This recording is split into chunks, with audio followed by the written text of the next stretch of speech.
Rahim. Today is a brief session about how to start preparation for the Viva. I hope all of you have started your preparation, but I want to add something for you people to help you. What are the initials? First, prepare yourself, prepare your accessories for the Viva preparation, and if there is no study partner, no worries.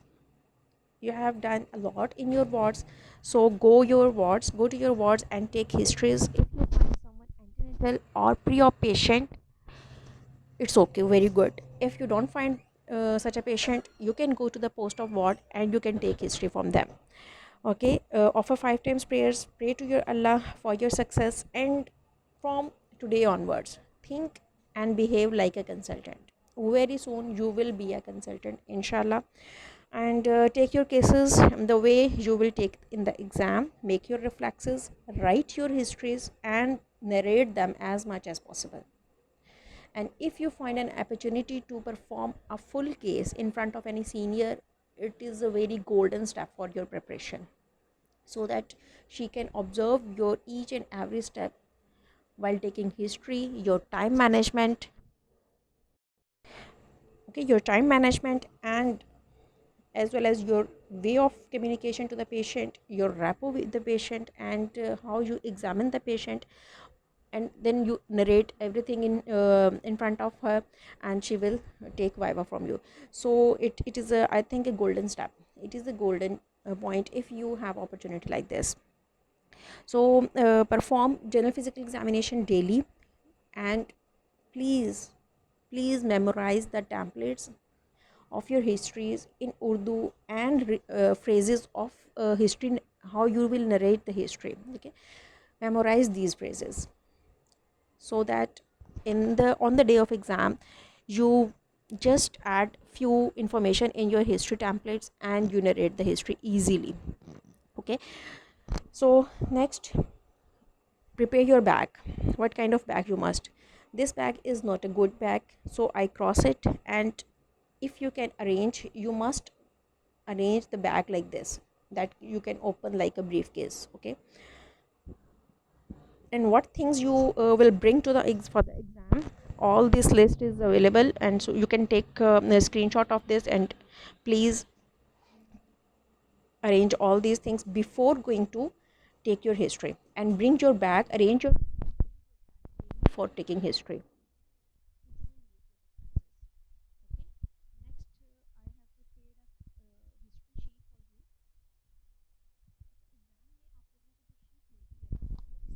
होती है कि आपने उसको ना first page पे कुछ नहीं करना, ठीक है। नेक्स्ट पेज को आपने ओपन करना है, और नेक्स्ट जो दोनों पेज आपके सामने होंगे उन पे आपने हिस्ट्री जो है ना वो लिखनी है।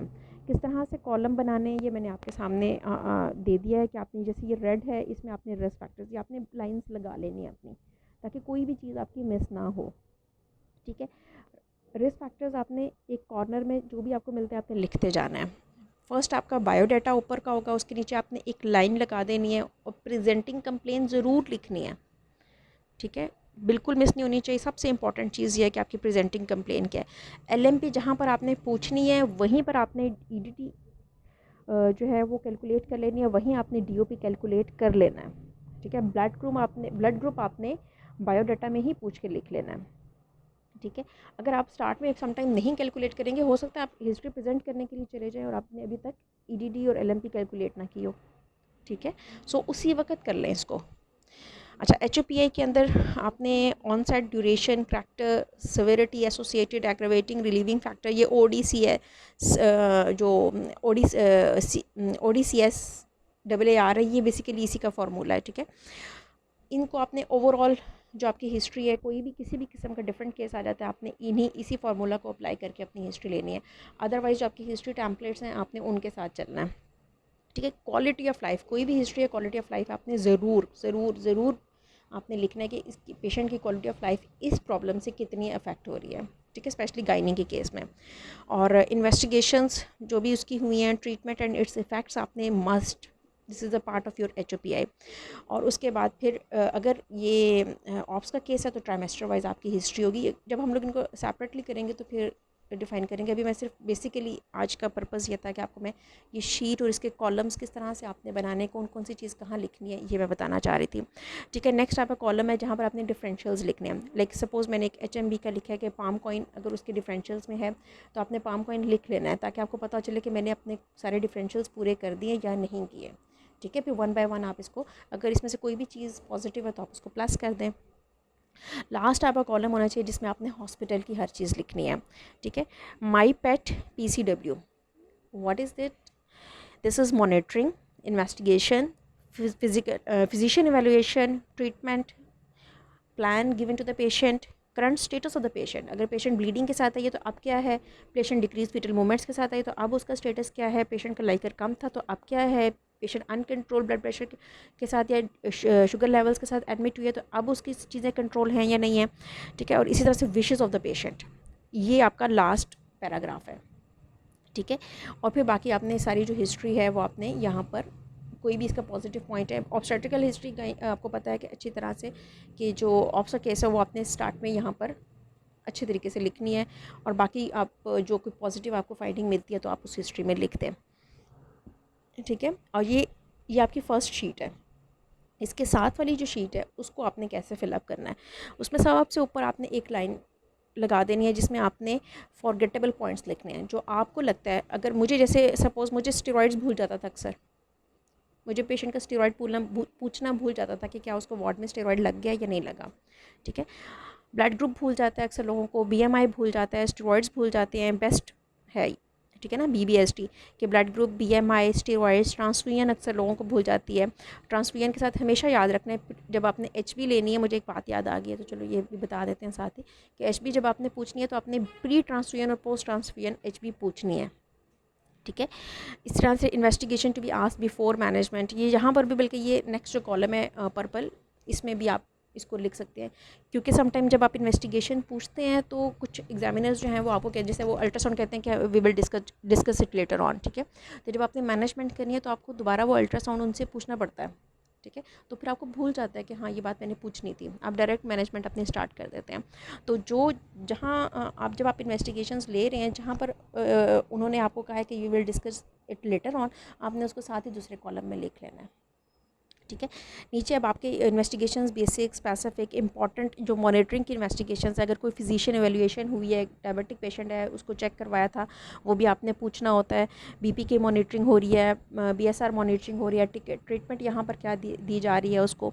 ठीक है, तो वो आपने यहाँ पर लिखना है। और अगर इसी तरह से ऑप्स का केस है तो फीटल मॉनिटरिंग भी, ये जो मैंने पीछे आपको ये सारी बताया ना, माई पेट PCW, ये सब अगर ऑप्स का केस है तो ये मदर के लिए भी सारी बातें पूछनी है और फीटस के लिए भी, क्योंकि मदर की मॉनिटरिंग, ट्रीटमेंट, फीटस की मॉनिटरिंग, ट्रीटमेंट, इन्वेस्टिगेशंस दोनों की अलग अलग हो रही होंगी ना। ठीक है, तो आपने ये सब चीज़ें उन दोनों के लिए पूछनी है।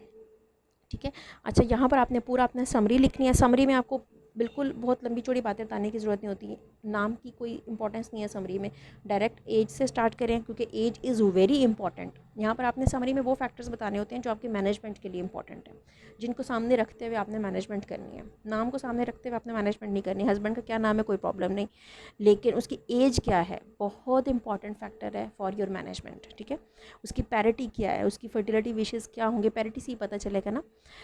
फिर नॉन केस, किसी भी चीज़ के लिए वो नॉन केस को कोई अगर उसका नॉन केस है, डायबिटिक है, हाइपरटेंसिव है, वट अस्थमा है, कुछ भी, ठीक है, उसको आपने साथ में बताना है। कंट्रोल है, अनकंट्रोल है। उसके बाद फिर आपने प्रेजेंटिंग कंप्लेन, समटाइम हम प्रेजेंटिंग कंप्लेन बताते हैं, समटाइम डायग्नोस्ड केस होता है तो फिर आप डायग्नोसिस भी बता सकते हैं।